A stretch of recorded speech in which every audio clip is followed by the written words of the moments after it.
Hello, everyone. I'm Dr. Marty Ross, and this is another Conversations with Marty Ross MD. It's good to be back here. Last week I took off, and the week before I hit the wrong button in the middle of the webinar. So hopefully it was shut down that webinar a little bit early. I hope tonight not to hit the wrong button again, all right? And actually, the whole time I've been doing it, I've never done that before, so I'm not quite sure why that happened. To those of you that are new, I'm glad to see some new faces here tonight. And I also am seeing some familiar faces and names as well, too. It's good to have everyone here. The way these webinars work, you create them. You create them with your questions, and I also create them with my answers.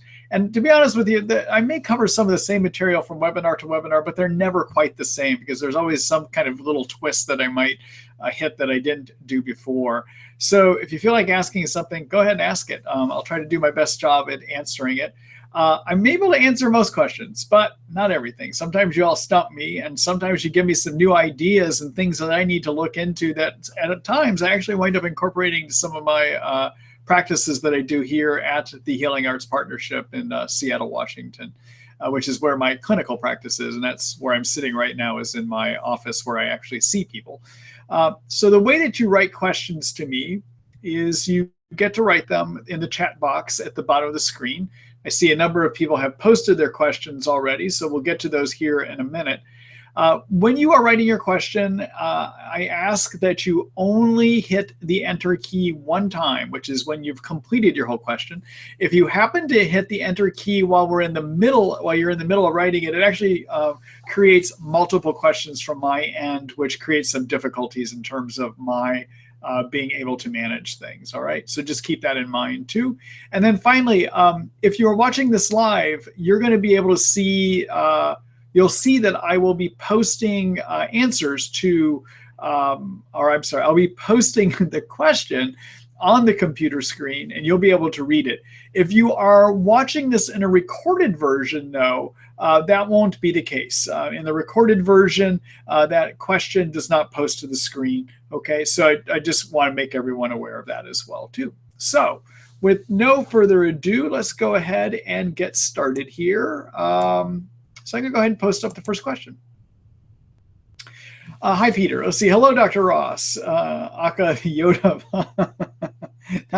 I appreciate that. Thank you very much. Hold on here, everybody. I noticed that my screen is skipping around a little bit, and I think what I got to do is close some things. So hold on here a minute. I usually do a good job at shutting down programs that are not active, and I forgot to do that tonight.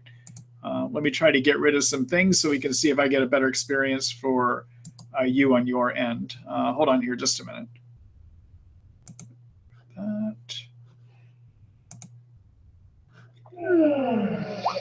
All right, let's see if that does a little bit better. Okay. All right. Actually, let me do one other thing here. I apologize for this. Just a minute. Nope, looks like I did get that other program shut down. Okay. All right, so anyhow, let me go ahead and get going. I appreciate that Yoda of Lyme reference. Thank you.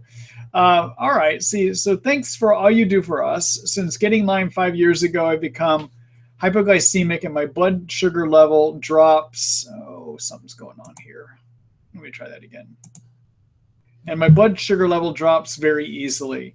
Using alpha lipoic acid seems to drop it even faster, so I now avoid taking it. What can I take to help balance my levels? So one of the herbs that you can use to balance sugar, and I'm not going to be remembering the dose off the top of my head, so I'm not going to be able to give you dosing on it, but there is something called chromium picolinate.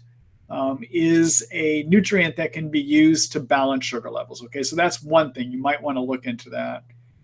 The other thing about hypoglycemia, hypoglycemia means that you get these episodes where your sugar just drops low, and signs and symptoms that can be happening include getting jittery and shaky, and that gets relieved by eating. Okay, maybe even starting to feel like you're going to pass out, getting relieved by eating. And if you have to eat frequently to avoid that from happening, that usually means there's a component of hypoglycemia going on.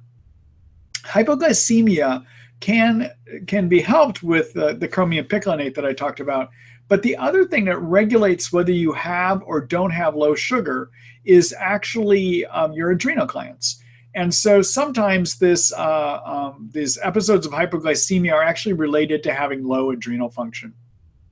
Okay, and so low adrenal function, other signs of low adrenal function can be that you're having afternoon crashing compared to the morning. And sometimes people that have adrenal dysfunction also will get lightheaded easily on standing. Okay, that happens to all of us sometimes, but this would happen on a real regular basis.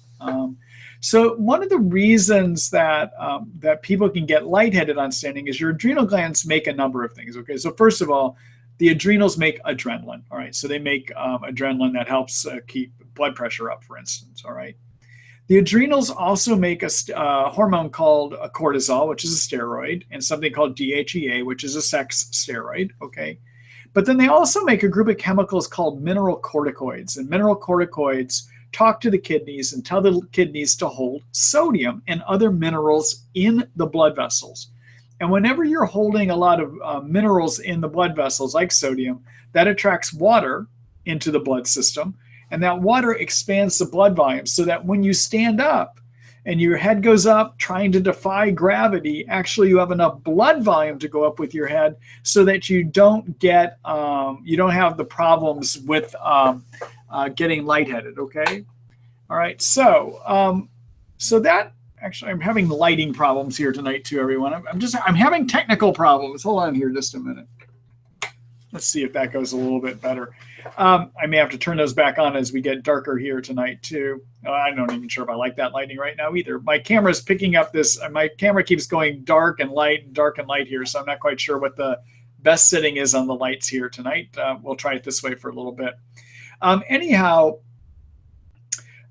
so in terms of adrenals, the adrenal glands are a hormonal system that sit on top of the kidneys.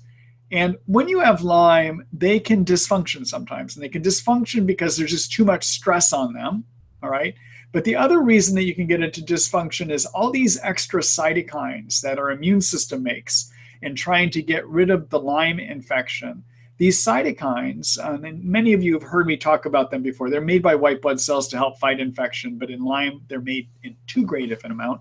And in too great of an amount, they actually can suppress the immune system and they can interfere with how your hormone systems work, okay? So when you have Lyme, you have too many cytokines, that can lead to adrenal fatigue, and just the stress of having illness can lead to adrenal fatigue, okay? So Peter, in addition to treating for using the chromium picolinate that I talked about, you may also want to consider using some herbs to support your adrenals. And my favorite herbs to use to support the adrenal is an herb called ashwagandha. Ashwagandha is an Ayurvedic East Indian herb that has been used also in Chinese medicine too, and it's been used in those two traditions, Ayurvedic medicine and in Chinese medicine for centuries, where it's been observed to help people under stress, and it's also been observed to give better energy, all right? Now, we don't have good human studies about ashwagandha, but we do have studies from the animal world. And what we know from the animal world is that we do get better function of the adrenals when they look at it through a variety of ways. And so ashwagandha does help adrenal function, all right? The way I like to dose it is it usually comes as a 400 to a 500 milligram pill. The product I use here at the Healing Arts Partnership is a product made by Organic India, and that comes as a 400 milligram pill. And so I have people take 2 pills in the morning and 2 pills between 1 and 2. You might want to try that as a means of regulating your sugar levels, okay? All right. So thank you for that question, Peter. I appreciate it. And good luck to your, thank you for the Yoda reference too. I'm glad I was able to help you here. At least I hope I helped you. All right. Thank you. And good luck to you. All right. Hello, Brenda. Let's see here. Let me get your question posted. Thank you, Dr. Ross. What are your thoughts on hyperbaric oxygen, oxygenated water, and oxygen and exercise to enhance healing? Also, I've herxed on NT factor on day 10. Have you heard of this? Interesting. You know, I haven't heard of anyone herxing on NT factor. And so it would make me wonder if there was something else that led to that downturn that you had. Okay, I wonder if it's coincidental, because NT factor really is just a bunch of fats, and it's got which help repair the covering of the energy factories in our cells called mitochondria that can get injured. And also in NT factor, there's things like some nutrients and that help your mitochondria work better. But none of those in and of themselves should be enough that would lead to a HERX. And as you know, in Lyme, we tend to go up and down with our symptoms. And so when people say HERX, often what they mean is I'm having a worse time. A HERX technically means you killed more germs and you've got a cytokine flare. Your immune system is making more cytokines because it saw more germs to kill. But also at random in Lyme, your immune system just may make more cytokines, and therefore you'll feel worse. And that technically is not a HERX. It's just that it's decided to make more cytokines, okay? So I'm not sure why that happened on the NT factor. I wonder if it was more of a coincidence. In terms of hyperbaric oxygen is breathing 100% oxygen in a chamber that is highly pressurized. And we talk about it being like a dive tank, for instance, which would give you the same kind of pressure that people that go on deep underwater dives. A good pressure to do hyperbaric oxygen treatments is 2.4 atmospheres. And to do that, you actually need a hard shell chamber. So a number of my colleagues will get soft shell chambers. They just don't tend to do as good, okay? Because they can't put enough pressure. That pressure drives the oxygen into your tissues. And oxygen can kill germs, okay? At high concentrations, it can kill germs, okay? And it's interesting. So oxygen is a form of oxidative medicine. Oxidizing agents damage germs and can damage our cell membranes also by creating oxidizing agents that damage the fat membranes of the nerves, including our own cell membranes, which are fat membranes too, all right? But it's interesting, in general, I don't like oxidative medicine because of that, okay? So besides hyperbaric oxygen, other forms of oxidative medicine are doing hydrogen peroxide, either IV or rectally, or doing ozone treatments, or doing ultraviolet irradiation of your blood, all right? Those are also oxidizing treatments. Also, high doses of vitamin C, up around 30 to 50 grams a day, are also oxidative medicine treatments, okay? Now, they can kill germs by damaging the membrane of the germ and by damaging the DNA of the germ, but I am concerned that those treatments also damage our cell membranes too. What is interesting is hyperbaric oxygen. There are studies that show that even though it's an oxidizing agent, it actually results in your cells producing more antioxidants that protect them. So perhaps hyperbaric oxygen may be a form of oxidative medicine that is safe. The other forms I am concerned are not, okay? So hyperbaric oxygen in theory can help. In reality, when I do hyperbaric oxygen, I don't find it gets the greatest results. It helps maybe about 30 or 40% of the time. About 5 years ago, 7 years ago, this used to be kind of the craze. We were all doing hyperbaric oxygen. We were trying it out with many patients. And in fact, what's happened is some of the major hyperbaric oxygen chambers in the country shut down because when we were using it to treat Lyme, we just didn't find it to be that effective, okay? Now, I know there's some of my colleagues that talk strongly about doing it, but it just hasn't been my experience. The person I'm going to do hyperbaric oxygen in is a person that everything else just doesn't seem to be working because I don't think it has a great chance of helping. The other thing that hyperbaric oxygen can do is it can help heal injured nerve tissue in the brain, all right? And so if I've got somebody with severe cognition, I've done my antibiotics, maybe even IV antibiotics, and they're still not getting better, that's the person I might think about doing hyperbaric oxygen treatments on. And to do hyperbaric oxygen treatments, the ideal amount is actually 40 dives, and you can do 2 of those a day, and you do them for about an hour at a time. And it can be upwards of about $5,000 to get that whole treatment package, okay? Oxygenated water, I don't think is good or bad. I don't think you get enough oxygen in it to really do any adequate killing. And then oxygen and exercise may help get better oxygen to your tissues, but I don't think it's going to help with healing, and I don't think it's going to help with any killing of the germs. And I don't think it's enough to even help your mitochondria work better, for instance, okay? So those are just kind of my ramblings about oxygen. But of all the oxidizing agent treatments, hyperbaric oxygen would probably be the best, probably tends to have the less chance of hurting a person. But I don't think it's got the greatest benefit that I've seen when people do it, okay? I just don't see it as something that gives great benefit, all right? All right. Thank you for that question.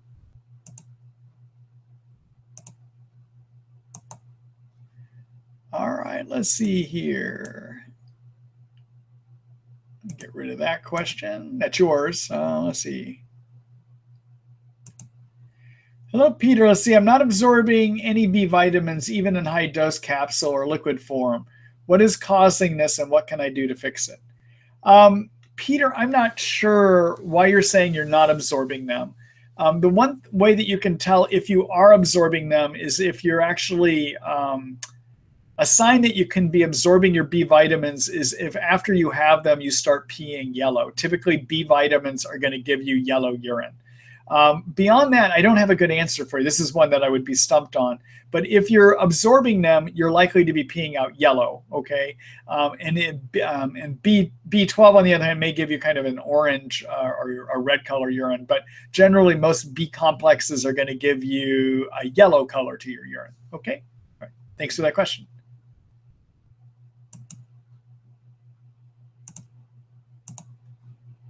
All right, let's see. Hello, Suzanne. Let's see. Hi, Dr. Ross. Been a while. I have some new lab results in addition to my ongoing Lyme. I was tested for mold, IgG, and my levels for 4 particular strains are in the high 30s. My cytomegalovirus IgG is 10, and despite taking large amounts of monolaurin, EBV is active at 89. Help. Okay. So Susan, I'm going to have a hard time answering part of this question because the 89, there's different scale. Well, some of your antibody measurements depend on the lab doing them. And each lab has a different reference range. So I don't know what the 89 is in terms of, is it a really high level or just a slightly high level, for instance, okay? So I'll come back to that here in just a minute. All right, in terms of mold, mold lives in the environment around us, okay? And there's 2 problems that we can get with mold.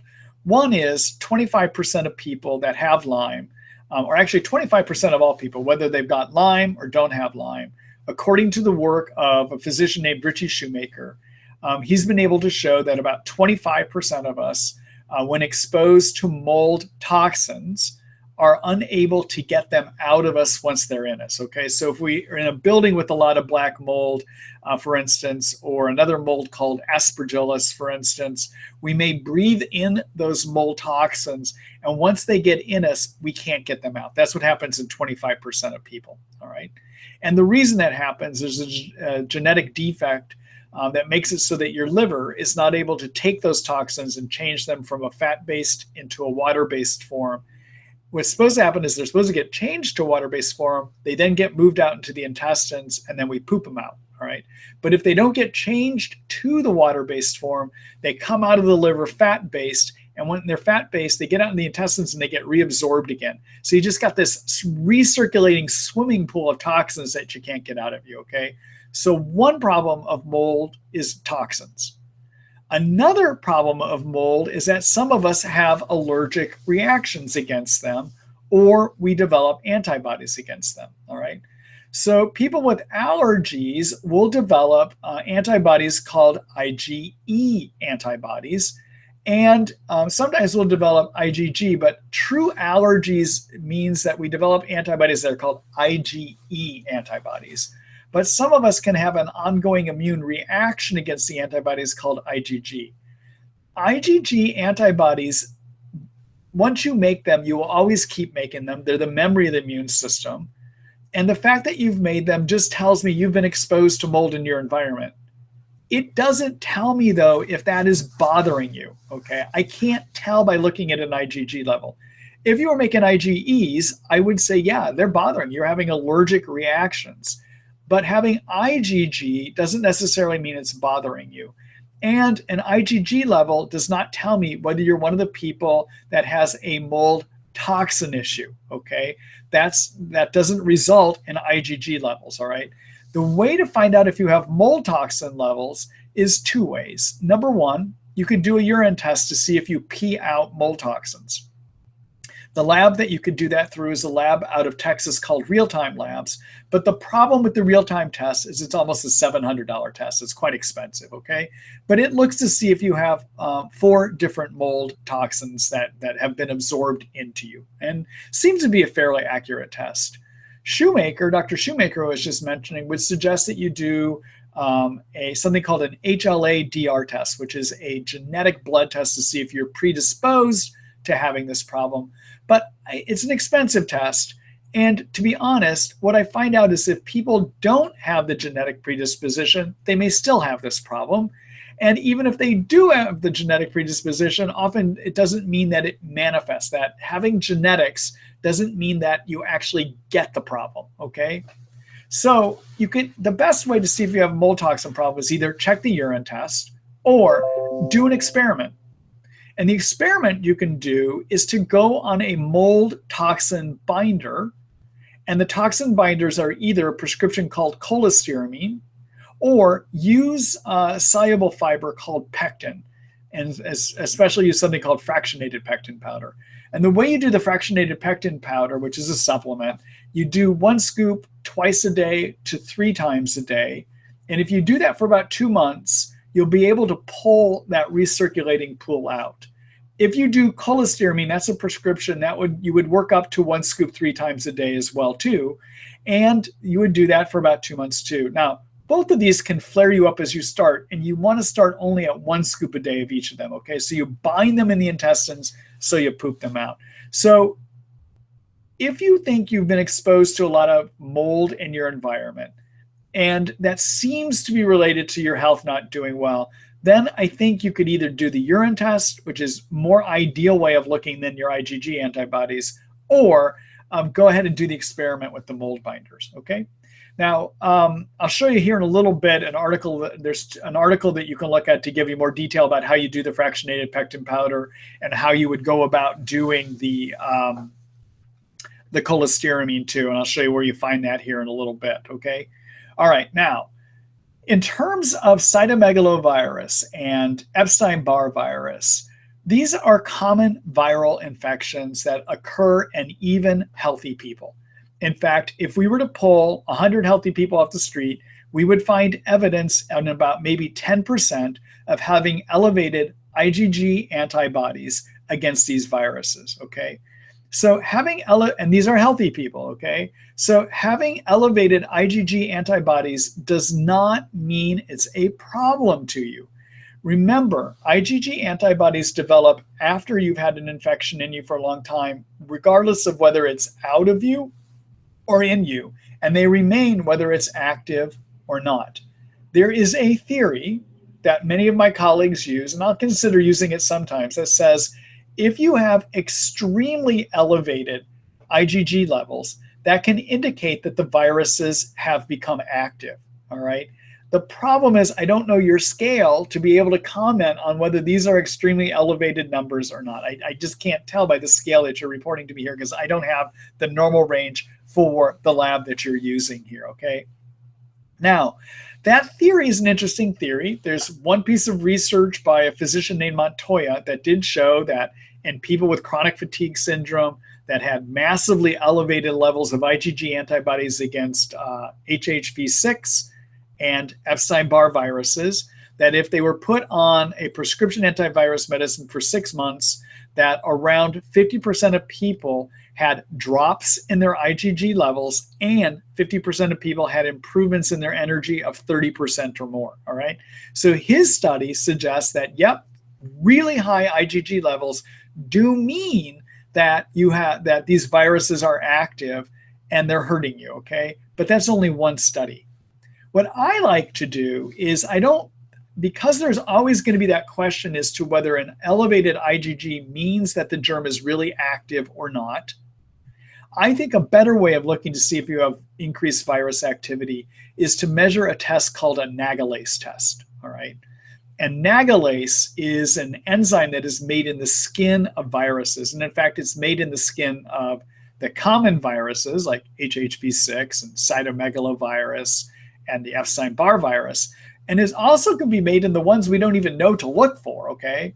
So if your nagalase level comes back high, it says you've got increased viral activity in you in general, all right? So it maybe give a better way of looking to see, do you have viruses that are really a problem, okay? So nagalase, you would get that test done through a lab in New Jersey called Health Diagnostics. It takes about 6 weeks to get it back, but I think I use it as a more accurate indicator these days to see if you might have chronic active virus infections, okay? So I want to do a screen share. I'm going to show you a couple things you might want to look at later. And I want to introduce you tonight to my I think I'm going to introduce you to it. Let me see if it's going to be here. I've redesigned I'll be able to. I've redesigned the website for the Treat Lyme book, okay? And in a minute, I'm going to show it to you. Now, as I show it to you, I want to let you know I got a problem and that you may not be able to see it right away, all right? So this is the newly redesigned Treat Lyme book. I've changed the name of the site from treatlyme.net to calling it the Treat Lyme book, okay? And I think you're going to find it to be a much more readable experience these days, all right? So the problem is I have been working on this now for about 4 weeks, and I moved it over so that it should be seen on the internet, and it's not happening. So if you were to try to find it right now, you're going to find a screen that says it's not available. And so after the webinar tonight, I'm going to try to figure out how I get that resolved. But right now I have a problem. So I hope by tomorrow morning, many of you will be able to find this again, okay? It's still the same URL. It's www.treatlyme.net. But the problem I'm having is getting the treatlyme.net to point to this spot. And that's what I'm trying to work out, okay? So first of all, this is similar to the old one, except the whole navigation menu is up here on the top, all right? And so what I want to do, let's go ahead and look for the chapter about detoxification. And in the detoxification chapter, you're going to see these are the list of the articles that I have in the detoxification chapter. And there is an article in there called Lyme and Mold Toxins, a Lyme Bite, okay? So this is it. And within the Lyme and Toxins article, you're going to see that I've given you information about how do you dose the citrus pectin and how do you dose the cholestyramine, okay? Now, in this newly redesigned site, instead of, when you're trying to read an article that you have to subscribe to, instead of with the old site where you'd have this whole screen that would pop out and make it so you couldn't see anything, now what happens is you're going to see down here at the bottom, all these articles that I have, you're going to be able to start reading them. And then there's this little screen here that says you need to subscribe, okay?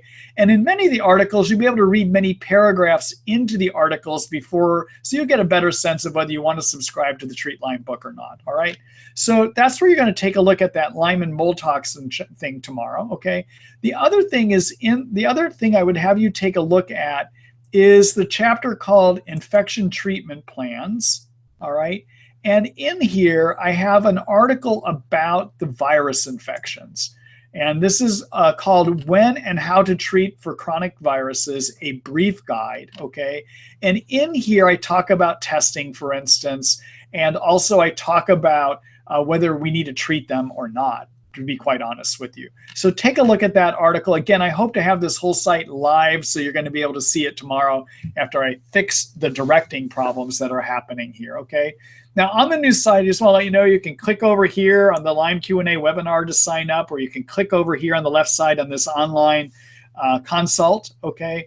The other thing the other place you can find them is on the resources tab that I'm just clicking up here right now as well too, all right? So I'm hoping you'll find this to be a more user-friendly experience, and we'll find out. And I hope that I can get it working tonight. We'll find out too. All right, let me go back here. So that's the newly redesigned site, everyone. I was hoping that I wouldn't have a technical difficulty and I would be able to introduce it to you all tonight in a way that you'd actually be able to see it tonight too. use it yourselves. But hopefully by tomorrow, I'll get that resolved for everyone. Okay. All right. Let me go on here, Suzanne. Thank you for that question. All right. Let's see here. Debbie, let's see. That should read metal pole. Well, you know what the problem is, Debbie? I didn't see the metal pole. I don't know where the other part of your question is. I believe metal pole, I'll just say one comment. Metal pole, I believe, is a new supplement that just got released by Research Nutritionals to bind heavy metals. And I don't know enough about it yet. I just got the handouts the other day, and I'm not clear about what is in it exactly. What I will let you know is that in general, natural ways of binding heavy metal toxins tend not to work that well. All right, that's all I would say. But anyhow, I'll have to find out more information, and maybe somewhere wandering around here is the rest of your question. Anyhow, thank you. Oh, everyone, here, let me just show you what Debbie wrote. She said that should read metal pole. Okay, so obviously I don't know what that was about. All right, thanks for that question, and I hope I find the rest of it wandering around here somewhere. Hello, Jen. Let's see. Hi, Dr. R. Do you ever talk with non-Lyme literate doctors? I have a new GP that accepts my diagnosis and accepts that I'm under your care, but she still believes the Canadian tests are accurate and other very archaic info. Yeah, I mean, I'll be glad to talk to anyone. The issue is I don't know if I can convince anyone of anything. But Jen, if your doctor wants to talk to me, I'd be glad to talk with her. But it would have to be out of her interest. I can't call her and just kind of force her to get the opinions. The other thing you can do is share with her my information site too, and see if she might take some time to go ahead and look at that. All right. So yeah, I'd be glad to do that. Thank you for that.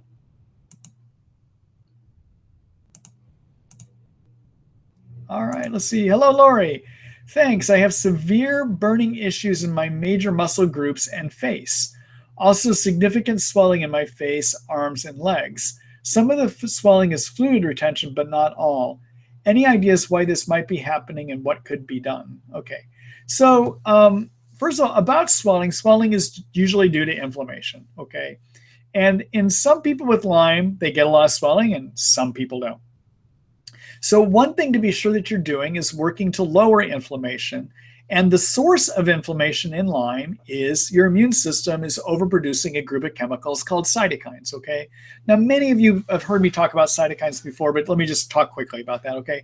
So cytokines are good and bad. They're made by white blood cells when they see a germ or they see a toxin or they see a yeast, a bacteria, virus. And their job is to turn the immune system on by causing the immune system to make more white blood cells, helping those white blood cells to work better, and drawing those white blood cells to where the infection is, okay?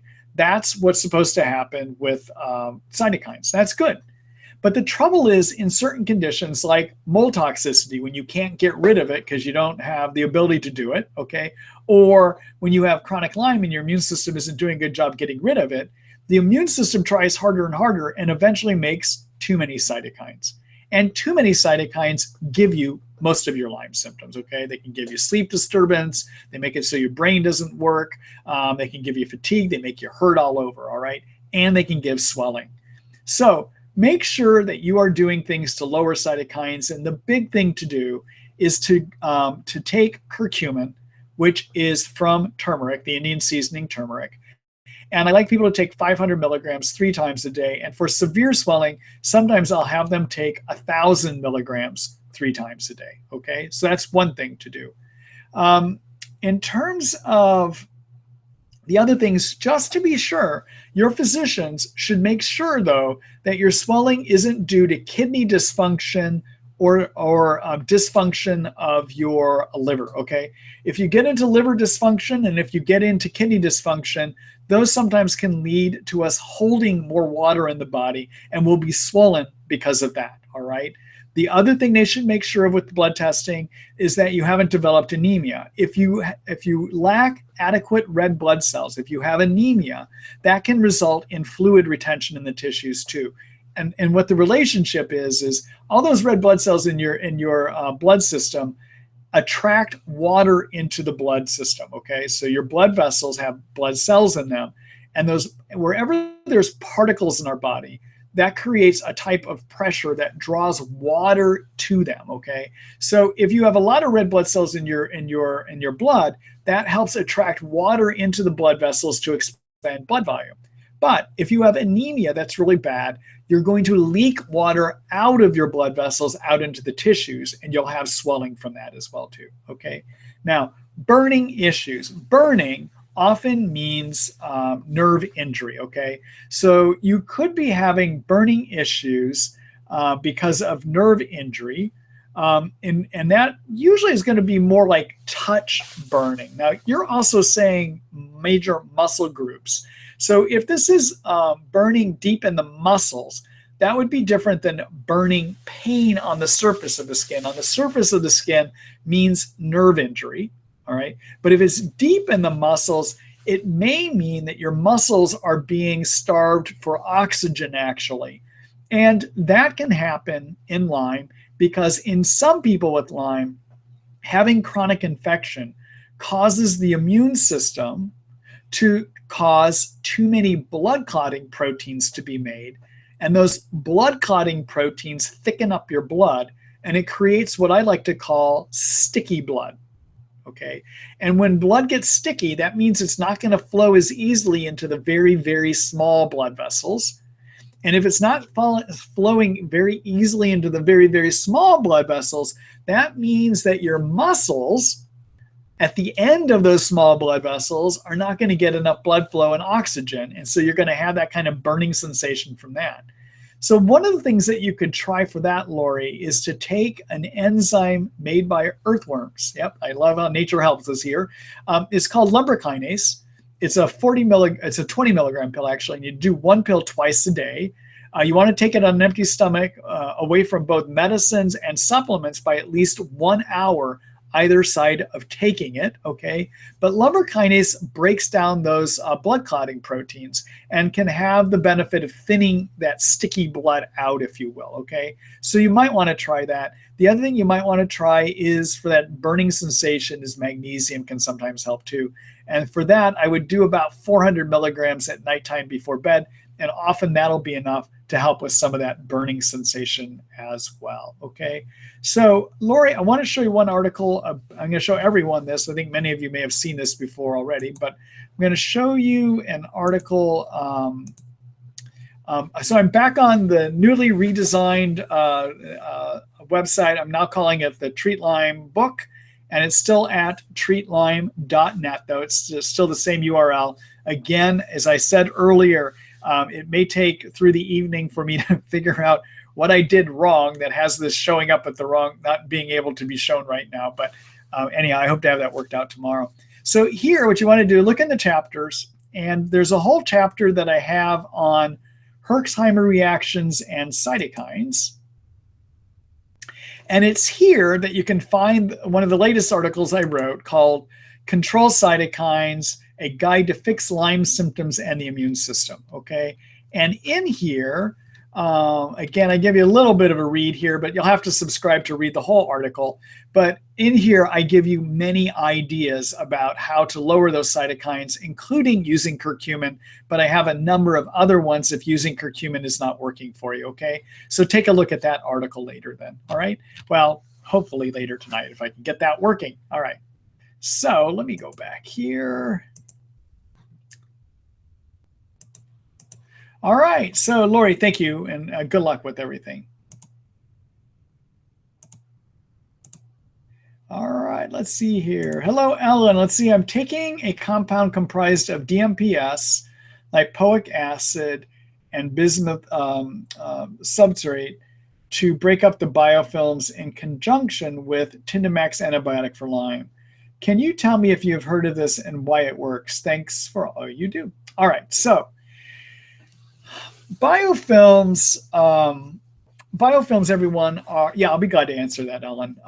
And thank you for your comment there. So biofilms, everyone, are a layer of slime that Lyme germs can grow that cover themselves and protect them, okay?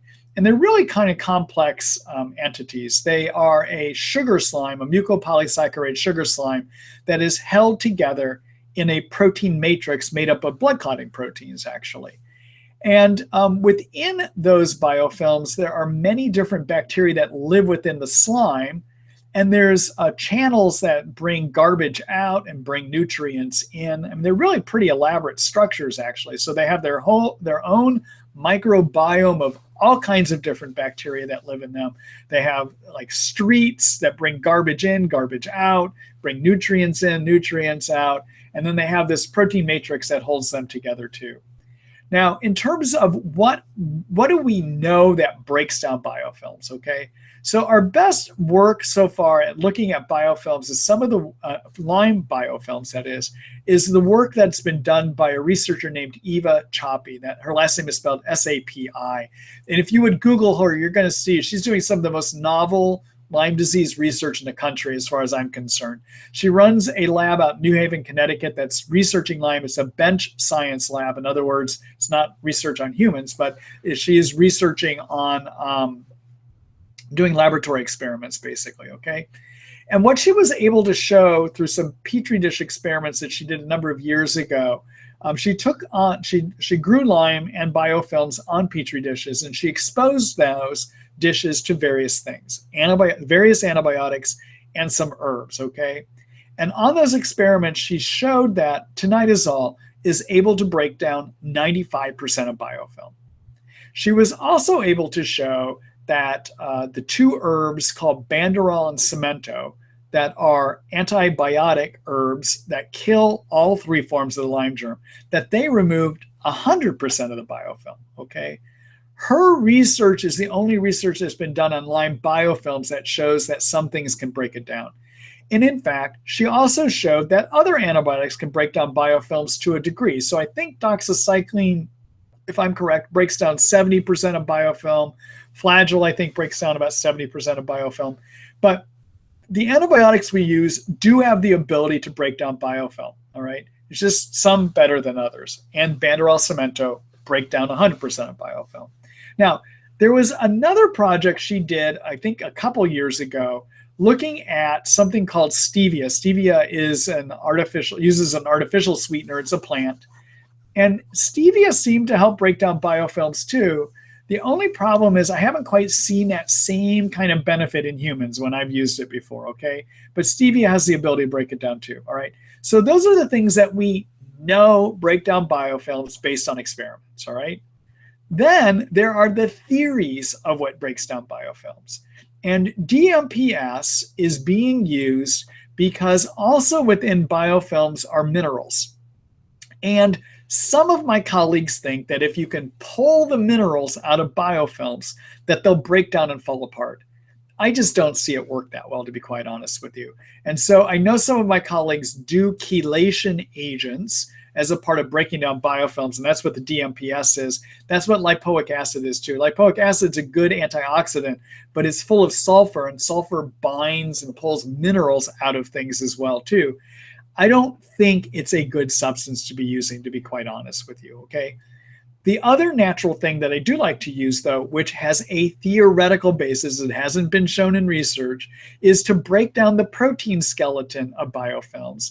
And what does a good job doing that is lumbar kinase. It's an enzyme I talked about earlier, right? I mean, I talked about it as being useful for breaking down too many proteins in your blood that make it thick and sticky. But the other thing lumbar kinase does is it can break down those proteins in your biofilm. So sometimes I'll use it also as a biofilm buster, and I use it at 20 milligrams twice a day, like I described earlier, okay? So anyhow, those are some ideas. Later on, or tomorrow when I get my site fixed, let me show you where you can go ahead and take a look at an article that I have on biofilms. So take a look at, again, on the chapters tab here, find the biofilms chapter. And there is the main article that you want to look at on biofilms is this one called Biofilms Gated Communities. Okay, I like to think of them as Lyme gated communities, all right? And take a look here. I talk about the composition, what they're made up of, and then I start to briefly describe before the screen pops up that says you got to pay to read this. But anyhow, go ahead and subscribe, and you'll see all the ideas that I have and the science that says what does or doesn't work here too, okay? All right. Let me go back here. All right. Thank you, Ellen, for that question. I appreciate it. And good luck to you. All right, let's see here. Hello, Kelly. Let's see. Hi, Dr. Marty. I can't seem to get rid of my headache. Most other symptoms are better. I have tried many things. Any advice for headache relief? That's a tough one. And it's tough enough that it might be beneficial for you to consider. I'd be glad to look at a multitude of causes. Okay, and that's the problem. There's many different causes. There isn't a magic bullet here, and I'll try to describe roughly a few of them. But probably to get the best advice from me, Kelly, you might want to sign up for one of my online visits where I'd be glad to give you advice. I write a medical visit note as we do that, and then I send it to you. And if it requires prescriptions, for instance, it's something you can share with your doctor and see if they might be willing to prescribe those for you as well too. Because they don't get to examine you, my medical board won't let me write prescriptions for somebody that I haven't seen, but I can come up with some good ideas for you. And in fact, this is something for anyone that would like to get a little bit more detailed advice. Let me show you. I'm going to just do a quick screen share to show you how you'd find out more information about that. Okay, so you can click on, I'm over here on my left side, this online medical consult. Either click on that or go up here to the resources tab and click on the one-to-one medical consult service tab, okay? And here I talk about what it is that I do. I've got a contact form that you can either call us or write if you want more information.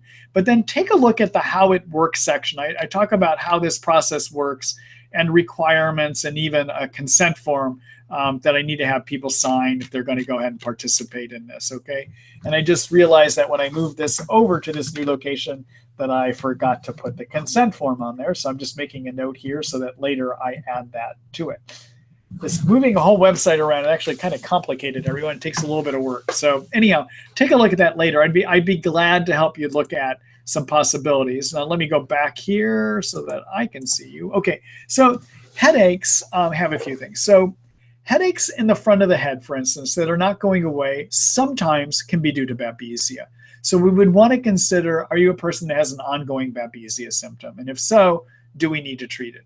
If you have headaches that are primarily back here in the back of the head and then come forward, those often are due to Lyme, in which case we need to make sure you're doing everything to treat your Lyme. Headaches that are full head and they're more pressure headaches often can be part of what Bartonella looks like, okay? And then really intense headaches I have found that don't respond to treatment often can have a mold toxin or a Lyme toxin buildup issue under them. And so pulling mold and Lyme toxins out of you could make a difference too, okay? So Kelly, if we were to visit, I would want to kind of tease out with you a little bit more. Is there an underlying cause still to the headaches that hasn't been looked at, okay? All right, then what can you do about headaches? Well, definitely do everything you can to get the cytokines knocked down, okay? And so take a look at my article that I just talked about earlier about lowering cytokines. And because of your ongoing headaches, you may want to do both the curcumin and consider using some glutathione. I talk about glutathione in that article, okay? All right, then the other thing about chronic pain, when people get into chronic pain syndromes, wherever it's happening, whether it's the head, the muscles, your back, one of the things that can happen is you can get into injury of the cell energy factories in your body is called mitochondria. And when you have mitochondria dysfunction, the mitochondria don't generate enough energy, that can lead to ongoing pain too, okay? So you might want to start doing some work to repair your mitochondria, especially if you have low energy. I would definitely consider doing mitochondria repair, all right? So by some estimates, there's about 300 to 400 mitochondria in each one of our cells. And inside mitochondria, fat and sugar are burned through a bunch of chemical reactions into cell fuel. And sometimes in Lyme, the membranes of the mitochondria get injured because Lyme creates a situation where there is an overproduction of oxidizing agents. And those oxidizing agents damage fat membranes, including the membrane that makes up the covering of the Lyme germ, or of the mitochondria, okay? So what we can do is we can repair that. And what I like to repair the mitochondria covering with is something called NT factor. It's made up of all of the fats that make up the covering of your mitochondria. And you would wind up doing 2 of those 3 times a day for about 2 months. And then after 2 months, you decrease it down to a 1 pill 3 times a day. The other supplements that I like to add to that, if you're not taking either Mepron or Malarone to treat Babesia, I like to use coenzyme Q10 along with that. And I also like to work with the antioxidant and acetylcysteine, okay? So I'm gonna show you where you can get more information about the mitochondria repair, because that probably is something that would benefit. But then in addition, take a look at the cytokine article I just showed you a little bit ago, and then consider having one of those one-to-one medical consults with me as well too, okay? So I'm back in the newly redesigned treatlyme.net that I'm now calling the Treat Lyme book, because that's essentially what most of it is, okay? And in the chapters, let's take a look at the chapter on, let's see, you're gonna find the mitochondria information. Actually, let's do it a different way. Let me just search up here. So mitochondria. Okay, so there's an article that I have called Power Up Energy and Mitochondria. Start taking a look at this article, and I talk about when it is that you want to repair the mitochondria and how you do it. And I give you some details within the article to go ahead and do that, okay? So this is the article that you would want to take a look at probably tomorrow once I get things operating on the site, okay? All right, let me go back here. Okay, so Kelly, good luck to you. And thank you for that question.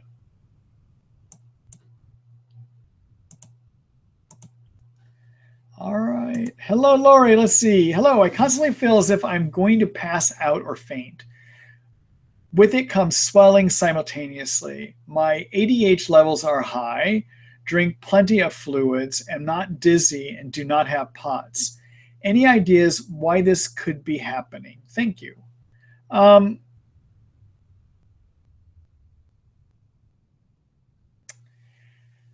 Lori, I guess I'm not quite clear. So, you know, the one thing I would worry about is if you have low adrenals, you wouldn't be holding enough water in to your blood vessels. But having high ADH, which stands for antidiuretic hormone, that's a chemical made by your brain that tells the kidneys to hold water. So I am doubtful that you're not holding enough water in, and you're also telling me you're swelling up. So I think you're probably holding enough water in. So I doubt that this is due to low adrenal function, okay? In POTS, which stands for paroxysmal orthostatic tachycardic syndrome, it means that it means that you're not having correct regulation of your what is known as your sympathetic and parasympathetic nervous system. So the sympathetic nervous system is adrenaline, okay? The parasympathetic nervous system is a part of your nervous system that releases anti-adrenaline. So it's adrenaline that squeezes your blood vessels tight to make sure that they don't cause low blood pressure to develop. And you may, even though they're saying you don't have POTS, you may have a degree of POTS that is not being fully measured due to some dysfunction of the sympathetic and parasympathetic nervous systems. Now in Lyme, that can happen because the Lyme infection can infect what is known as the vagus nerve, which is what controls the sympathetic parasympathetic nervous system, okay? So the main treatments would be to treat your Lyme infections. Sometimes Babesia can be part of this too, so you'd also want to make sure you're focusing on treating Babesia too, okay? Those are just some thoughts. Again, this kind of complexity, I probably need to have a more direct visit with you to give you more of an accurate response, okay? All right, thank you. Thank you for that question, though.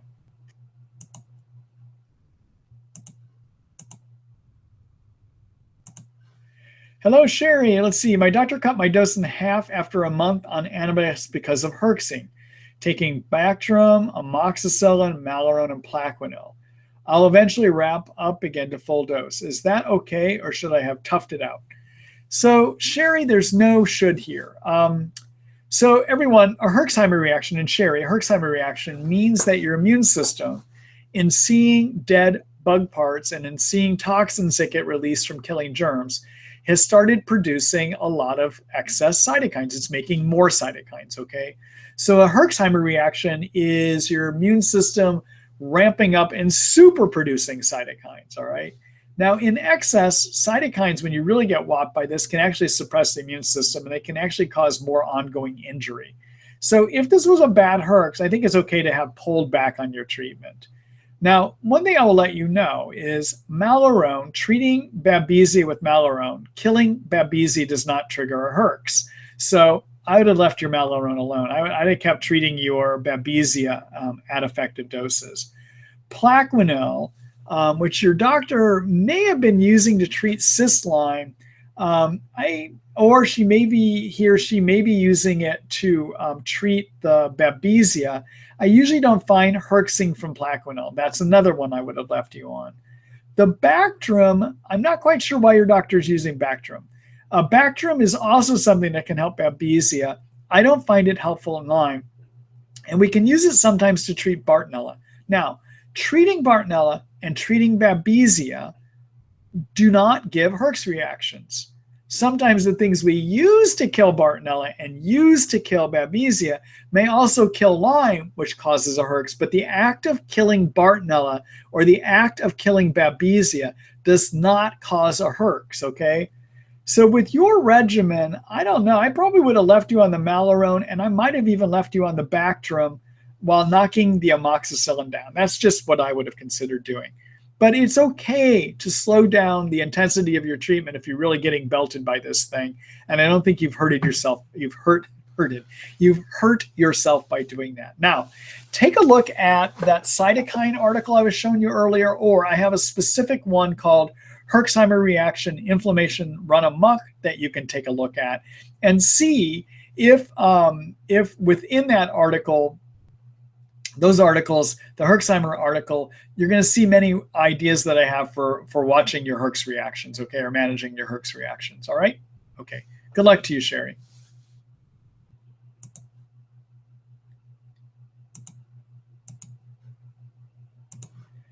All right, hold on, everyone. I got to get a swig of water here.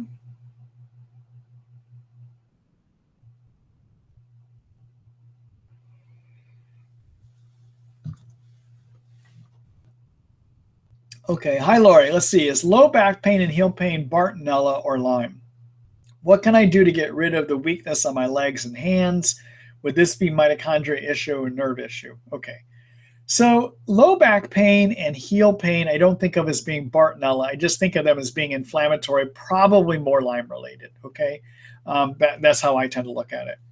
In terms of muscle weakness in legs and hands, it could be either you've got mitochondria dysfunction, or it could be that you've got in the nerves that make your muscles work are not working well. It could be either one, all right?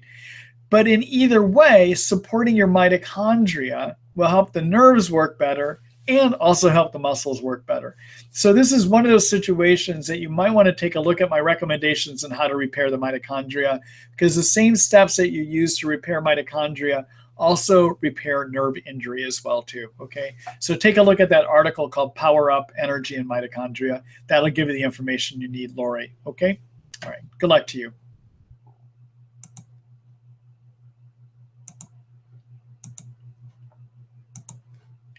Hello, Jim. Let's see. What do you think about bicillin shots? Would it be worth to add it to my regimen of Bactrim, rifampin, and tinidazole? The answer is yes, I think so. And let me tell you why. So your current regimen is a good regimen for Bartonella. That's what your rifampin and your Bactrim are doing, okay? That's the kind of regimen that works for Bartonella about 80 to 85% of the time. I call that one of my tier 1 suggested treatments. And the article I've written about how you kill Bartonella called Kills Bartonella, a brief guide, okay? You'll find that in the infections treatment chapter, okay? So that's where I would look for that one, all right? But the rifampin also can treat intracellular and cyst Lyme. Tinidazole treats intracellular and cyst Lyme, But the big thing you're missing is you're not doing anything for spirochete Lyme, all right? So the Lyme germ exists in us in 3 forms. It lives as a corkscrew-looking thing called a spirochete. It also gets inside of our cells and lives there as something called intracellular Lyme. And then finally, it lives in a microscopic cyst form of the germ called the cyst form of the germ, okay? All right? And so right now, you're not doing anything about spirochete Lyme. And bicillin is one of the ways to do that, okay? Other ways to get at the spirochete form of the germ would be to use bicillin. It could be used something called the cephalosporins, which is called cefuroxime, something called Omnicef is another way of doing it. There's a few other ones that you can do that will target just the spirochete, okay? Now, things like minocycline, doxycycline, Biaxin, which is also called clarithromycin, and something called Zithromax, also can get at the spirochete, and they treat intracellular Lyme too. But I think you need to add something. Bicillin, I like using as an IV equivalent treatment. I think it's as strong as doing IV antibiotics. And if you were to do it, you want to do it as 1.2 million units 3 times a week. You do them as butt muscle injections, or you can do them in the side of your thigh. Usually I'll train family members how to do it, and rarely have a patient of mine where they'll do it themselves. I think that's pretty bold and gutsy, but some people will wind up doing that themselves too, okay? And you can get a pretty significant herx, but yeah, it's something that's a valid treatment. Now, there's only one problem though. Right now, there is a national shortage here in the States. And therefore, there's a national shortage in Canada as well, too, okay? The main manufacturer here in North America is just undersupplied. And there doesn't appear that it's going to be re-released again until mid-July. So some of my patients that I've had doing it, we've had to change over to high doses of amoxicillin instead, because another way of doing an intravenous antibiotic equivalent treatment is to use amoxicillin, which is a penicillin, at 4 times the normal dose we might use for other infections like like throat infections, for instance. So in ear infections and throat infections, we'll use amoxicillin as a 500 milligram 3 pills a day. But when we're using it for an IV equivalent treatment, I like to have people take 4 times that dose. So 4 pills 3 times a day.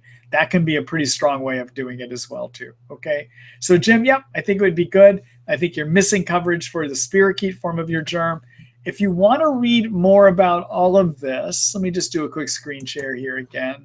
And again, it's probably later tonight or tomorrow after I get this thing fixed. Take a look in, actually, this one might be in the free chapter here. Let me see. Yep, there it is. So it's one of our free reads. You don't have to be subscribed to the Treat Lyme book to read this article. This is my plans for how you mix antibiotics together. What things do you consider in developing a Lyme antibiotic treatment, okay? And what you're going to see here is I actually reviewed all of the families. I talk about penicillins. I talk about cephalosporins. I talk about rifampin down here, what it's used to treat. Anyhow, and then I come up with some antibiotic combinations. I give you examples of antibiotic combinations to use. And then finally, down here at the bottom, I talk about doing IV equivalent treatments, okay, and how you wind up doing that, all right? So take a look at this later tonight once I get it fixed, or tomorrow once I get it fixed. And I hope I can get it fixed. I always worry about these technical difficulties, but take a look, and I think you'll get some more information there, okay? Let me go back here. Jim, thank you for that question.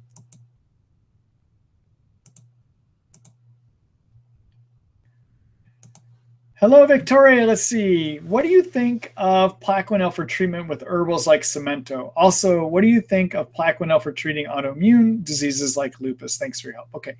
So Plaquenil, everyone, and Victoria, is a quinine medicine. It's a quinine derivative. It's like quinine.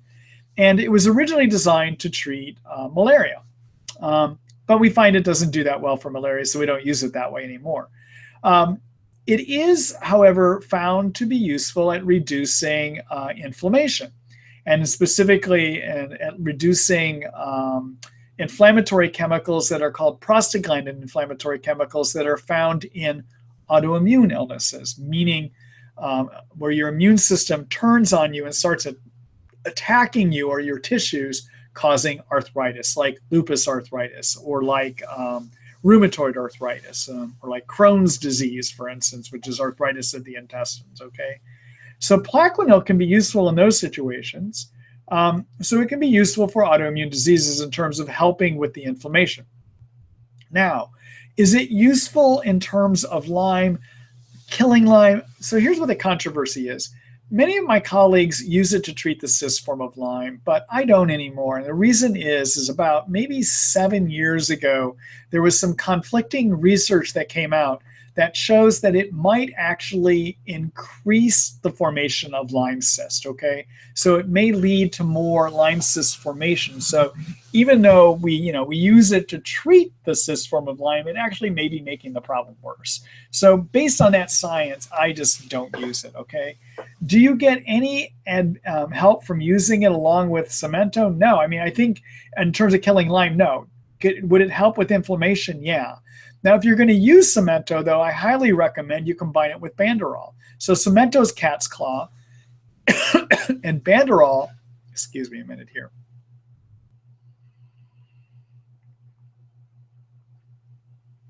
And Banderol is an extract from a tree called the Atoba tree. It comes to us out of South America. And according to Eva Choppy's Petri dish experiments that I was telling you about earlier tonight, she showed that each of these herbs individually, Cemento, which is cat's claw, and Banderol, which is a toba bark extract, she showed that each did a great job of killing all 3 forms of Lyme on a Petri dish. And they did a good job of getting rid of biofilm. But when you put the 2 together, there was a whopping kill, more than you might expect from just adding these 2 together, okay? So they seem to help each other, actually. In addition, you got a removal of about 100% of the biofilm. In fact, I think these are the best biofilm busters we have, actually, is the Banderol Cemento, okay? So if you want to do something in addition to the Cemento, I would look at adding Banderol together with that, okay? So for more information about her research and more information about Banderol Cemento, let me just quickly show you what we've got on that. So in the Treat Lyme book, okay, so I'm back here on the Treat Lyme book, everyone. Take a look at, I've got a chapter here. Let me see if it got here, if I put it up here. Yeah, I did. There's a chapter called Anti-Germs, RXs, and Herbs. And in here, I talk about the different things that you can use to kill the various germs that occur in Lyme. And one of the articles is this one called a toba bark extract and cat's claw tincture, okay? And in here, I start talking about how do you use them and what do they do, okay? And this even has information about Eva Choppy's research as well, too, okay? All right, so take a look there, and I think that'll give you some useful information, okay? All right, so let me go back here again. Okay, thank you, Victoria, for that question.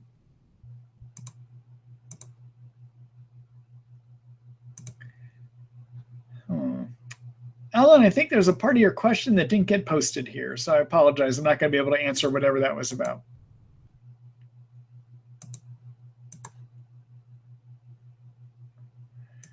Hello, Jean. Let's see. How do you test for Lyme arthritis? There is not a test for Lyme arthritis, okay?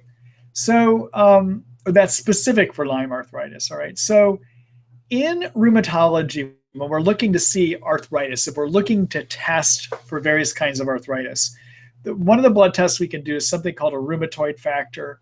There's another one called an anti-nuclear antibody. Anti-nuclear antibody means that you're making antibodies that are attacking your genetic material, okay? And we tend to think of that as being the lupus arthritis blood test, but to be honest with you, Lyme can trigger that as well too, and other things can trigger that, okay? So it's really not specific for lupus. Rheumatoid factor is another thing that can be developed when you have rheumatoid arthritis, but Lyme can sometimes trigger that as well too. But if it's not there, doesn't mean you don't have Lyme arthritis. And if you don't have any elevation of your anti-nuclear antibodies, that also does not mean that you don't have Lyme arthritis, okay? So just so you know, you can still have Lyme arthritis and have negative arthritis testing that way. Now, there's another test you can do, something called a C-reactive protein, which is a chemical that can be elevated in any kind of inflammation arthritis. And you would think when people have raging joint pain from Lyme that would be elevated, but often it's not. So it's not an accurate test. So really, in trying to discern if somebody has Lyme arthritis, we kind of have to decide, is there anything else that could be causing that arthritis? And if not, and a person has Lyme, then we deduce, we think that it's probably due to Lyme arthritis, okay? So those are, just so you know, that's the thinking I have on that. All right. Thank you, Jean, for that question.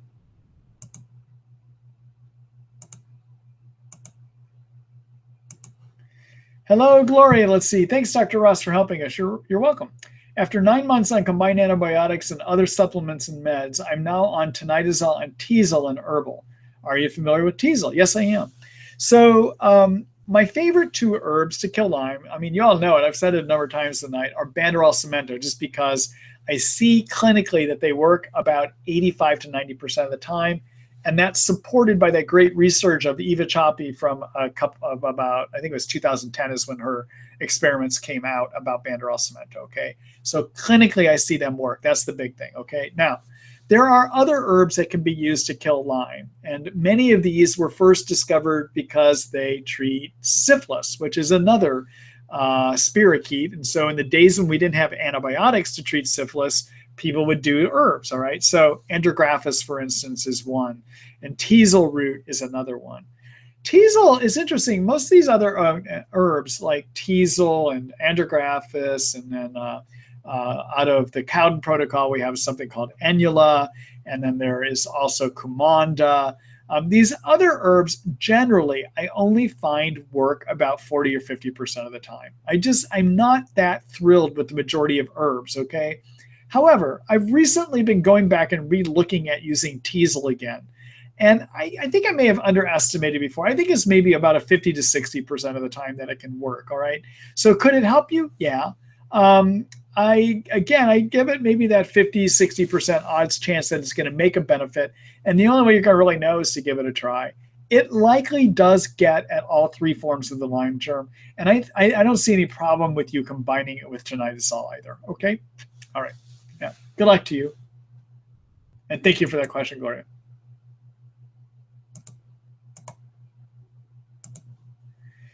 Hello, Casey. Let's see. Which is better for Lyme patients to consume, artificial sweeteners or sugar? Boy, you have a hard question there, Casey. Neither. I'm gonna pull the neither card. Okay. You know, so the problem with sugar is if you have a lot of sugar, it can suppress the immune system, number one. All right. But the other thing is you're feeding your yeast. The artificial sweeteners, on the other hand, are toxins. You're basically putting more toxins in your body, and things like NutraSweet can give headaches, for instance. Splenda, we're really not sure what the long-term consequences are going to be of being on that one. So I think they're just putting poisons in you, okay? If you are looking for an alternative sweetener, what I would look at doing is stevia. Now, remember earlier tonight, I talked about Eva Choppy and her research using stevia maybe is something that can break up biofilms, okay? And in fact, she's got some more recent research that shows that maybe stevia can help with treatment-resistant Lyme or something known as persister Lyme. I'm not quite certain of whether her experiments are going to hold out over time, whether we're going to see that manifest in people in the real world. But there's some science that says that maybe stevia can help with Lyme as well too. So stevia, I use it as a sweetener too. It does have a bit of an aftertaste. You got to get used to it, but there is a sweetness to it. So you might want to look at stevia. It's a plant, okay, and it has a sweet quality to it as well too. So that's what I would suggest, Casey. Good luck. Thank you for that question.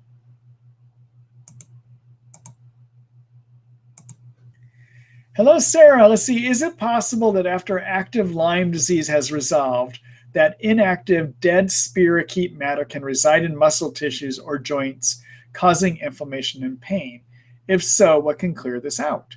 So, Sarah, yes, in theory, but our immune systems are designed to clean out garbage. And they do. I think they get rid of all this dead material.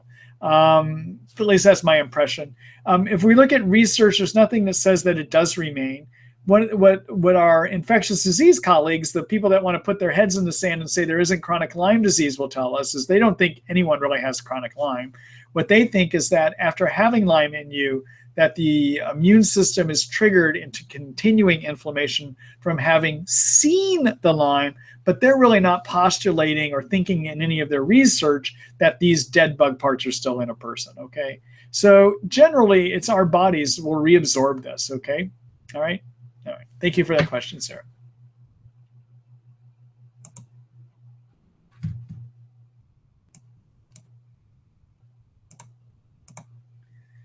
All right. Hello, Adrian. Let's see. I've been on the Cowden protocol for 7 months now. I shifted from just Banderol and Cemento, adding Mora and Kumanda. I felt dizzy and my body hurt. Does this mean that there's more kill off, or does my system not like Mora and Kumanda? So, Adrian, I don't know, but I'm going to give you some guidance that you can figure it out, okay? So, a Herxheimer reaction, as I said before, is a flare-up of cytokines, okay? And remember what I described earlier tonight too, is that cytokines give you your Lyme symptoms, all right? So if you're having a Herx from something doing an effective kill of your germ, you should see a flare-up of the symptoms that were already there as part of having too many cytokines.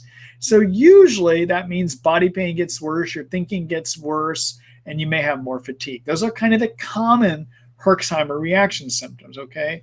And for people that have dizziness as part of their symptom problems from Lyme, dizziness can get worse too, all right? So if part of your Lyme has been your body hurts and you have dizziness prior to adding these herbs in, then probably that means it's part of a Herx rather than a side effect, okay? If not, then probably it's side effect. All right, so you'll have to figure that one out. All right, thank you for that question, Adrian.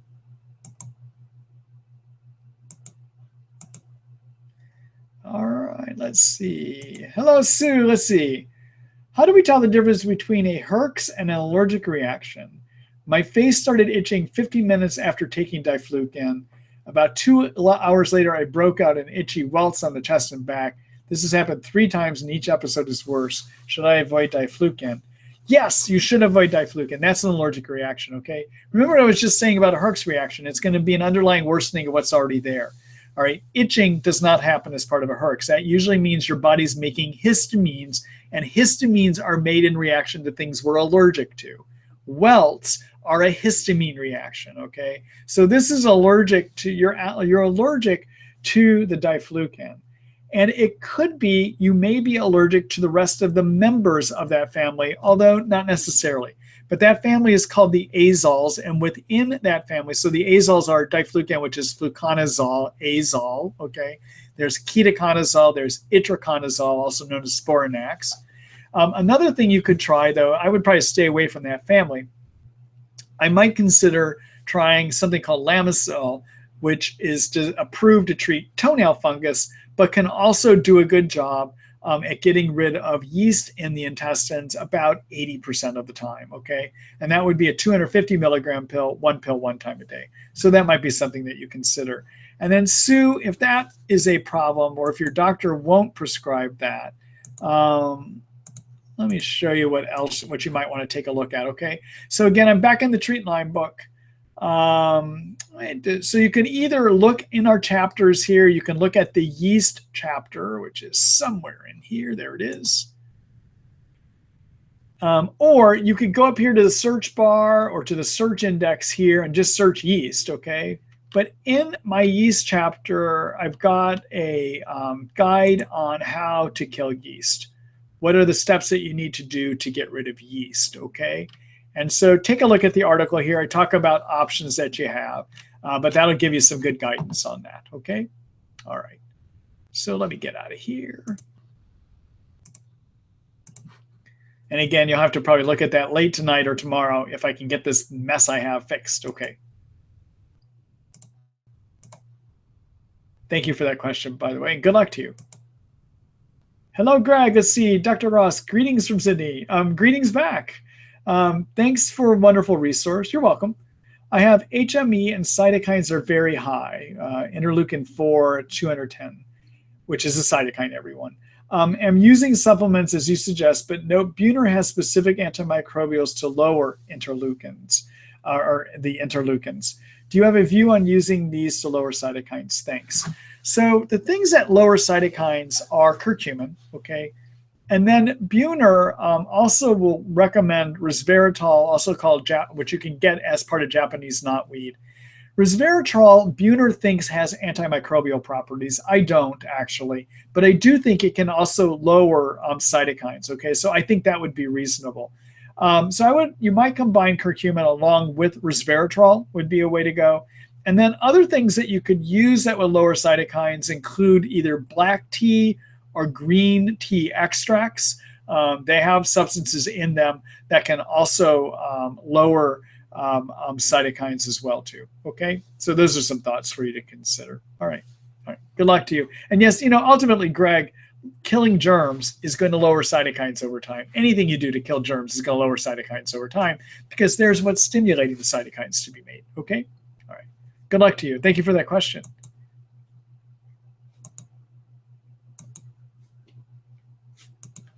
Let's see. Hello, Peter, again. Let's see. Hi, Dr. Ross. With B vitamins, I meant to say that my levels are still very low, even after taking high doses for 6 months.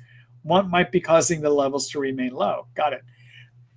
Peter, you might have absorption issues. And one of the big things that can interfere with absorption is if you happen to have problems with too many yeast lining your intestines, okay? So things that make you think about yeast would be increased sugar cravings, intestinal gasiness or bloating, rectal itching, sometimes difficulty swallowing, skin problems like rashes and acne. So you might want to consider if it's too many yeast. Beyond that, I don't have another good recommendation for you, unfortunately, okay? All right. Good luck to you. Oh, well, the other recommendation is doing injections of your B vitamins. They can hurt when you do them, but they can sometimes help with this as well, okay? If you have a major absorption issue. Okay, good luck.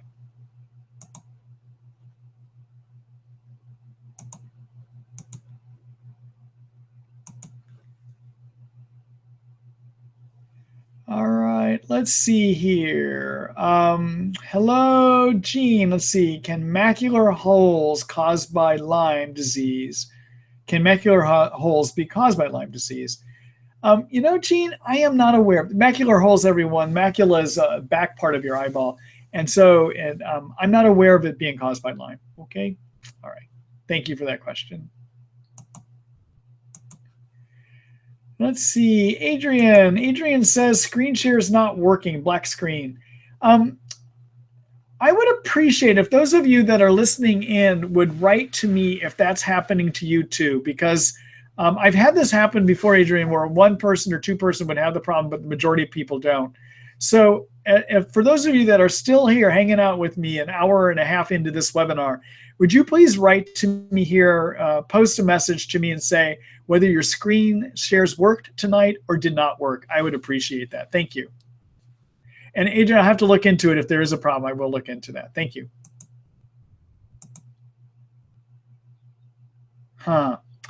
Sarah says black screen also. I don't know why that is. Okay, I'm going to have to look at it. If there's anyone that didn't have a black screen, would you please write to me? I'd appreciate that.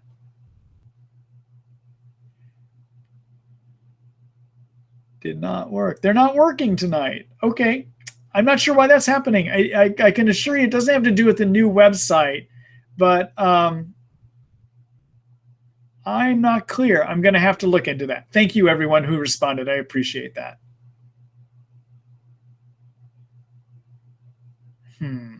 I don't like that I have black screen shares, everyone. All right, I'm going to have to talk. So I have a webinar service provider that I'm going to have to get in contact with to see why that might have been happening tonight while I did the screen shares, okay? All right. Thank you, everyone, for letting me know that. All right, so everyone, that is it. Oh, so somebody said it worked at first, but then it did not. So I bet there's a technical problem with my service provider tonight. All right, everyone. I've had a good time being with you here tonight. We'll have another webinar again next week. Tomorrow morning, I will send out an email with information about whether I've got the website working and where you can listen to the recording of tonight's webinar as well too. And often when you don't see screen shares in the recorded version, you actually do get to see the screen share. So we'll have to see how that works. Check back later tonight at www.treatlyme.net to see if I actually got it fixed so that it's functioning. But again, in the next day or two, I hope that you're going to have a new experience on the Treat Lyme book site, okay? Tomorrow morning's email, I'll also have a link that you can use to sign up for the next 2 webinars. We'll be doing them next week and the week after. I've had a good time being with you here tonight, and thank everyone for your great questions. Good night, everyone.